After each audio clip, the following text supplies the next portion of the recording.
bet you don't know what that was. I don't know why this song popped in my head. It's one I used to play, when I got my first cool fake book called Golden Standards of the 1900s.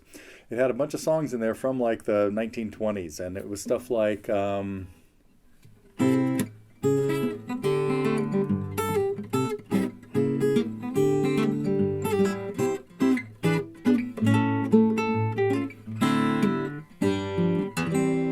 that was one of them. Stuff like... why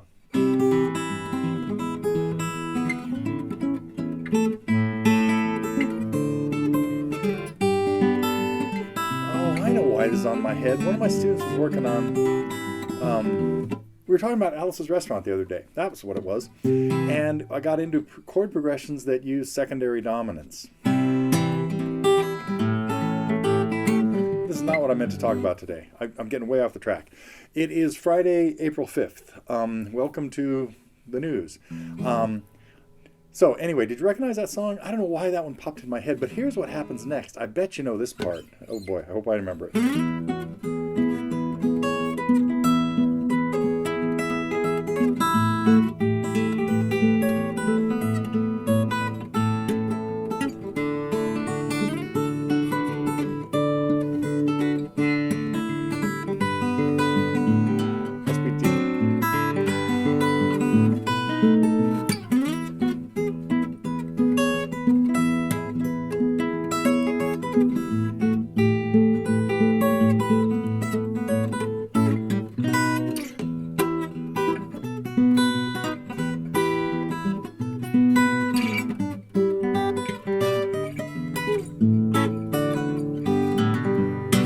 Okay, enough of that. What has gone on this week? I'm going to talk about, I'm going to get back to a little bit more on harmonics that we talked about a little bit, but so really just a couple of new things around here. Nesh put a lesson together on a new band to the TG library, the Sutherland Brothers and Quiver. Now, the Sutherland Brothers were Scottish brothers who were performing in and around Scotland, probably around a lot of the rest of the UK. And made a couple albums, I think, before they got hooked up with Quiver. The interesting thing about Quiver is they made a couple albums, and they were ended up being in the studio when Al Stewart went in to record his. I think the first album they were on was Orange, which was his fourth album, and then probably Past, Present, and Future too. Maybe even Modern Times. I don't know if the whole band was, but the main guy in the band who stuck around with Al and was his main guitar player on a lot of albums was Tim Rennick. And Tim, my friend Dave Nachmanoff recently, it was a few years ago now on this, but Al had a welcoming back at Albert Hall, I think. Yeah, pretty sure. And they brought back a lot of the people who had played on Year of the Cat, and got to meet Tim, famous guitar player. Famous in some circles, but was part of Quiver. Okay, that was one of our new lessons. Oh, and the other one, because a couple students kind of got into what I was working on with this Stevie Wonder tune, I figured it was time to put together a lesson on it, because it also had some quick chord changes.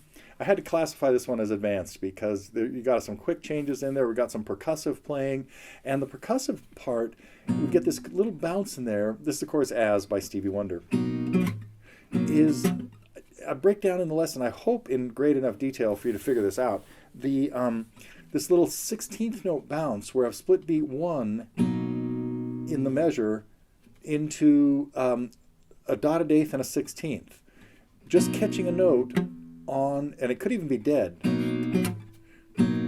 before the click on beat 2. So I break this all down in the lesson, but to give you a short hint about it, what's going on here is grabbing the chord on 1, and then rather than on the and of 1 playing a note, which would sound like this, I'm coming in with a finger right there, 1 and 2, and the click on 2, it's delayed to the fourth 16th. Instead of this, it's later. Makes that pretty tricky, but anyhow. So that was a fun lesson to put together, and I hope some of you have seen the video of us playing that, Sarah and Ben and I. So, okay, what I wanted to get to though today, I think that's it for the news. Oh wait, no, I got to put this in there because we had a couple more winners of strings. Merv and Lynn were our latest winners of strings, and somebody who had only put one post or something in, though. I believe the user's name was the real name was Druce, but the user's name was Brazos Oyster, I think. So, congratulations. A private lesson coming up. So we'll run another, we'll do this again in a couple months, I think. But the 3-minute challenge, I hope everybody is continuing, even though you don't have to record it anymore. We'll take April off. Last week I was talking about harmonics and how when you hit a harmonic at the 12th fret, what you're doing is cutting the string in half, and that doubles the frequency, which gives you the note that is an octave higher. So the E, now I'm talking about the 6th string, and when we cut it in half, it doubles the frequency. This E is vibrating, for the sake of argument, it vibrates at about 80 cycles per second. It's 82 and change, I think, but yeah, something like that. Anyway, and so when I cut it in half and get it vibrating in 2 parts, it's now vibrating at 160. Well, if I go to the 7th fret is 1/3 of the length of the string. That gives us the next overtone. You could look this up in Wikipedia, the overtone series.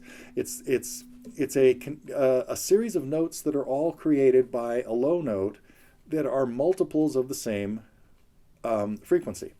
So when we triple the frequency,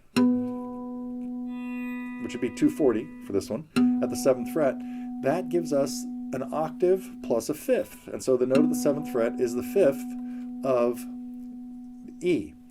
The next time, when we take it to the next partial, as they're called, which would be cutting it in fourths, that adds a 4th to that. So it keeps adding a smaller interval.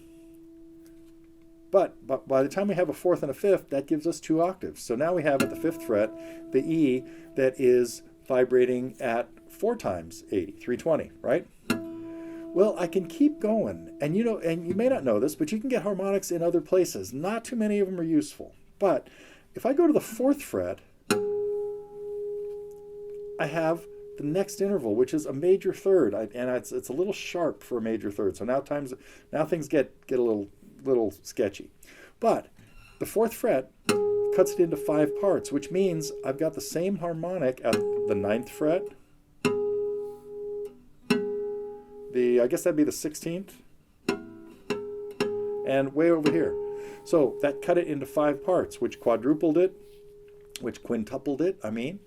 and gave us a third. So this harmonic at the 4th fret of the E string is approximately this G sharp. And we can even keep going. Somewhere near the 3rd fret, I get the next one. And now in order to get these to sound at all, I'm using a pick so I can hit it hard, and I'm getting really close to the bridge, to the saddle. Well, this is 6th, which is cutting the 3rd, which is the 7th fret, in half, which means it gives me another 5th, and that's because it added a minor third on top of the major third that we just had. You with me so far? We're going to get another one. I can cut it into 7 parts, just a little bit past the 3rd fret. This adds a flatted major second to what we had. It's a little out of tune, but it's close to a 7th. D. And again, that's I'm about between the dot and the fret on my fingerboard. There we go. Well, I'm going to take it one more, closer to the 2nd fret. I've got it right there. That's cutting it into 8 parts. That is 640, which would be the E that is like, wait a minute, right there. Yeah, that's it. Okay. Matter of fact, you can even get more. Okay, totally useless information.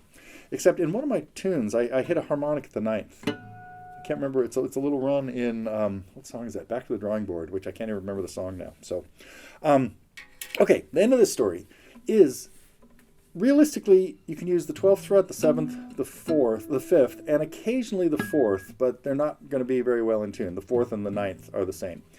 But you can also use artificial harmonics, and this is where you've probably seen Muriel Anderson do this, and she's just fabulous at it. But basically, you use your right hand to play a harmonic without your left hand doing anything, and you can play the same things. Here would be the 12th fret of the...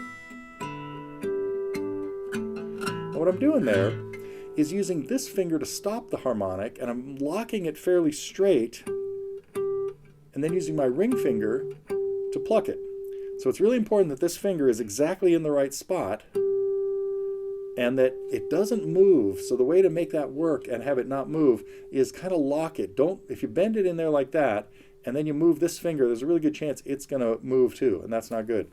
So you could play, like right here I'm playing the G string, and if I needed a G sharp, aside from being able to get it there, I could get it by moving one fret further and fretting it down here at the first fret.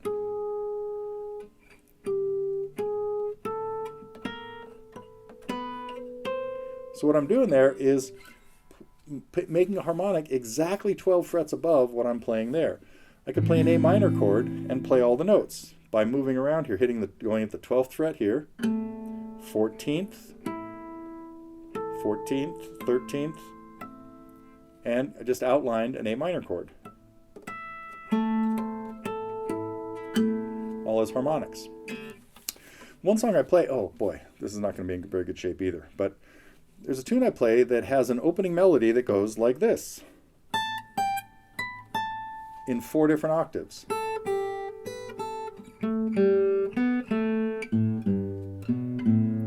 Well, I chose to do that with artificial harmonics. It's just going from A to G to B to A. So here I'm fretting the A at the 5th fret. I'll play it as a harmonic. Whoa, missed it. You got to look to the G, to the B, and back to the A. And I just move this around. Now I have natural, so those are artificial harmonics. The next set of those 4 notes I've got as natural harmonics. So that's a whole octave lower than what you just heard there. Then I'm going to play the same thing with natural notes, and then one more octave. So you just heard that little theme from Bethena, is what this is from, in 4 different octaves. So the artificial harmonics or natural harmonics effectively extend the range of the guitar. Here's what happens next in Bethena.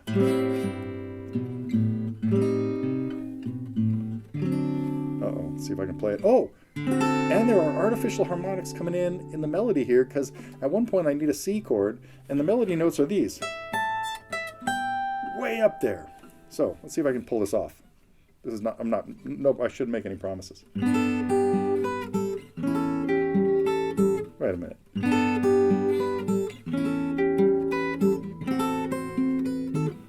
Here we go with the C harmonics.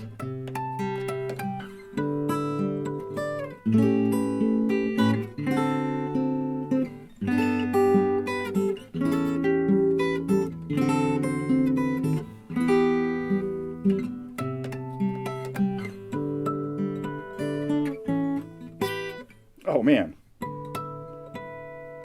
Wrong finger. There we go. Anyhow, kind of fun, huh?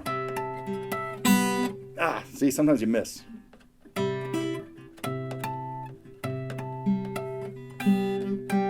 There it is. What I'm trying to do is, of course, play bass notes at the same time while I'm doing that. You also can play these using your thumb. If your thumb's not doing something else, you can get artificial ones. By now, I'm still using my first finger to stop it and playing my thumb inside. E, F, F sharp, G, G sharp, A, that. Okay, I think that's enough. So hopefully this will extend your knowledge or understanding of harmonics a little bit, and if not, nobody cares. I mean, this is totally useless information, I think, but hope you enjoyed it. Let's see, what else did I think that's enough for today. Let's see, oh, by the way, in case you can't place the song I played back at the beginning, it was Sweet Georgia Brown, that's basically from the 20s. So, okay, I will be back next week with more useless information, I'm sure.